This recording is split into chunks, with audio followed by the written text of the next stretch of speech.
20 games roughly of NHL experience. Hadn't played since November. Hadn't played since November. Gets thrown into the final against Tampa Bay. And does well. There's a Conn Smythe trophy right there. That's Duncan Keith's, and well-deserved as well. And think about like Teuvo Teravainen, 20 years old, a year and a half from winning the U.S. Juniors for Finland, and he's a Stanley Cup champion. And scored a goal in Game 1 and 2. 2 goals in the Stanley Cup Final after being a healthy scratch in the Western Conference Final. Came back and scored a goal in that series and had an assist on another. But you know you're the playoff MVP, the Conn Smythe winner, and Duncan Keith when someone else been carrying your heart. Oh, absolutely. And it was well-deserved. I mean, the minutes he played, their defense was decimated.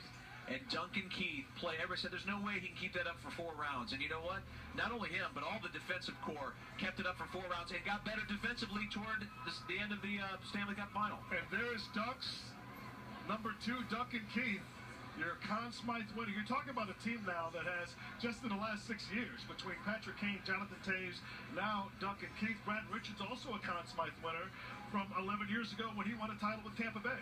Very impressive, and this just speaks to their ability to keep this core group together and also to bring in other people who can contribute. Guys like Brad Richards, guys like Antoine Vermette, guys like Andrew Desjardins right at the trade deadline. And when they first show up, you go, well, what are these guys doing? Brad Richards, who was signed last summer, of course, but these guys really make great contributions. When we first came out of the break, we saw a quick glimpse of Michael Roosevelt on crutches limping towards the buses.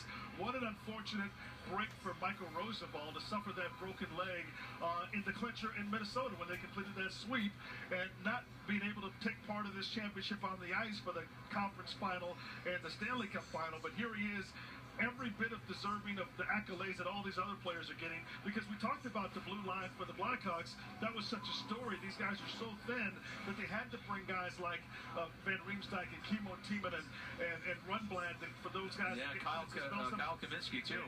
But just such a total team effort. That's the signature of this Blackhawks team, that your stars just as valuable as the guys at the bottom of the roster. Absolutely. That's what makes them great. And the depth will be tested. Everybody's been talking. Listen, we're going to enjoy this today, folks. Don't worry. Yes. But the story has been told about how they're going to have salary cap issues again because they're going to be paying guys like Kane and Toews a lot more money this year. And it's well-deserved money, by the way. Brandon Saad going to be making a lot of money. And so they're going to have to do this. This is what they do. This is what Stan Bowman in the front office has to deal with.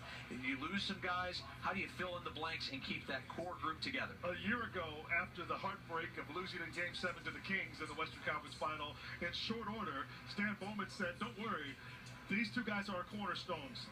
Toews and Jonathan Toews and Patrick Kane. We're going to get these guys signed. They did identical 10-year deals.